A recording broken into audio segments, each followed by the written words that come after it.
Today we are going to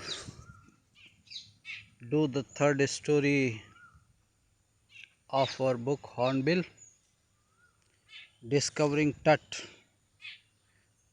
The saga continues by A.R. Willams. This is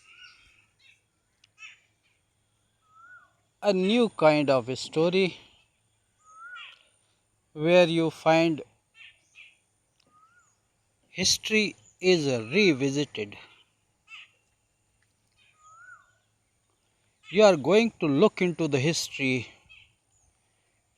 with a different perspective. We are not going to read as we usually do with history books. We are not going to do any documentary. We are going to discover history.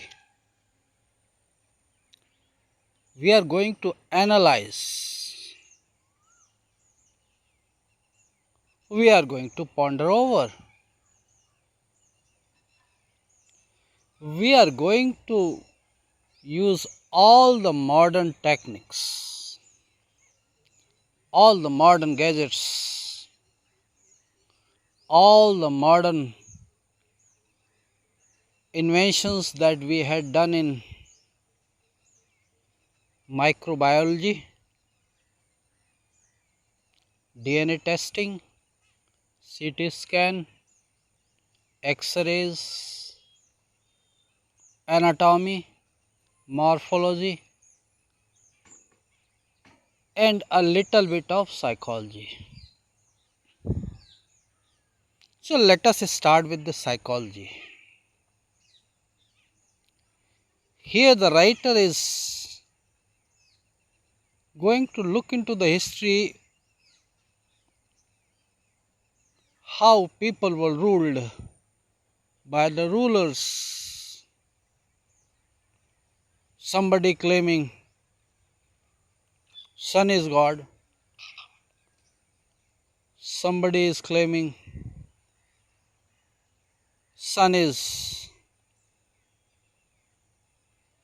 altogether in idols, and some declaring we are the God, we are the messenger of the God, we are the son of God. Such kind of foolishness. It was always there. It is already there. And it would be there. Because ignorance and foolishness, it's a bliss. You love to do it. When you say how foolish I was, you smile at yourself.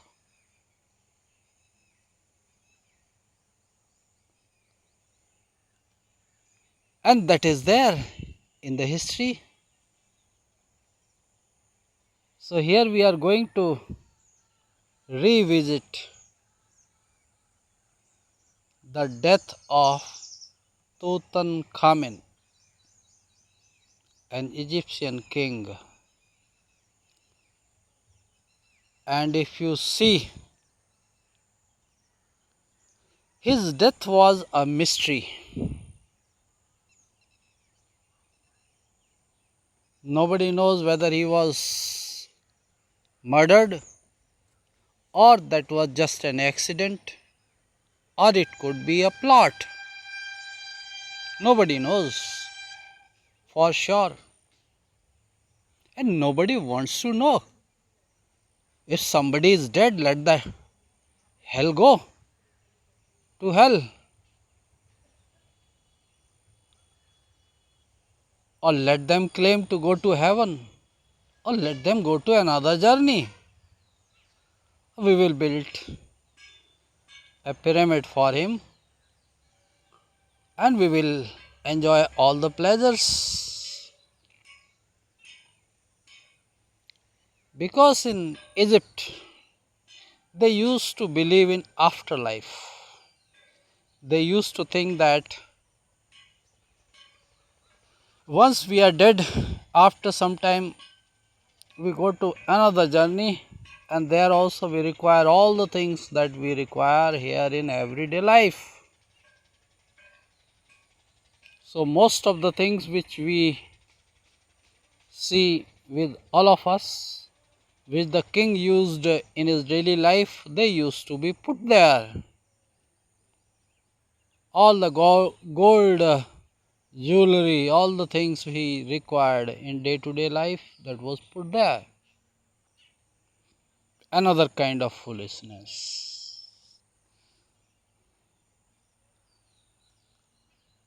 So now that particular pyramid is opened, and the body that was mummified was taken out. First, it was taken out by the carter, but it was glued so tightly he was not able to take that out. He took that out in pieces.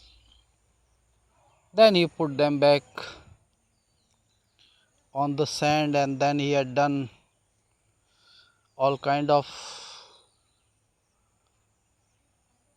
investigation, and then that was put back. Now, because there are so many advances in the science, exactly now these people, they want to know for sure how that king died. And see, they are going to use all the new techniques, all the new inventions, all the new gadgets to go through that mystery. And here is one superstition that is generally there in Egypt, and it says if somebody would open that pyramid, the curse would fall upon him or her. Or in general language, you can say, let the devil sleep. Why you are going to disturb him? Indirectly, writer wants to say, why you are going to do that kind of foolishness again? To see the face of a person who might have killed thousands of peoples, maybe millions of peoples. Why to see that face? So when this team went there and their machines were not working, some of the people who were there, they were thinking it is just a curse. But that was not so. The sand must have gone into the machine, that was the reason it was not working.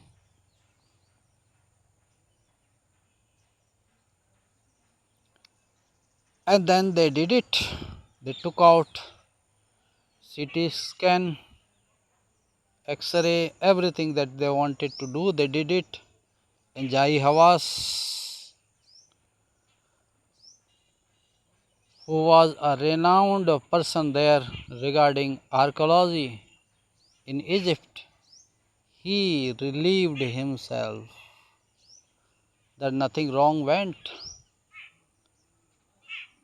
into the way of these people, and everything was done successfully.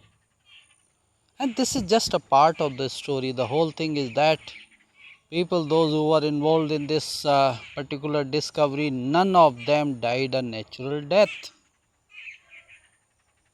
They died mysteriously. And that is also another kind of thing that we must try to know. That is homework for all of us. How every person related to this discovery died mysteriously. That is to be seen. Whether this is the reason of curse or some mysterious disease they had acquired or anything else just by chance, coincidence. So, discovering Tut is a story of revisiting the history of the king Tutankhamun. In short, we are saying Tut or whatever you say,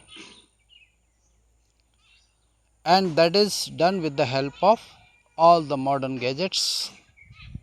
People were terrified because they thought curse would fall upon them, but nothing of that sort happened at that particular point of time.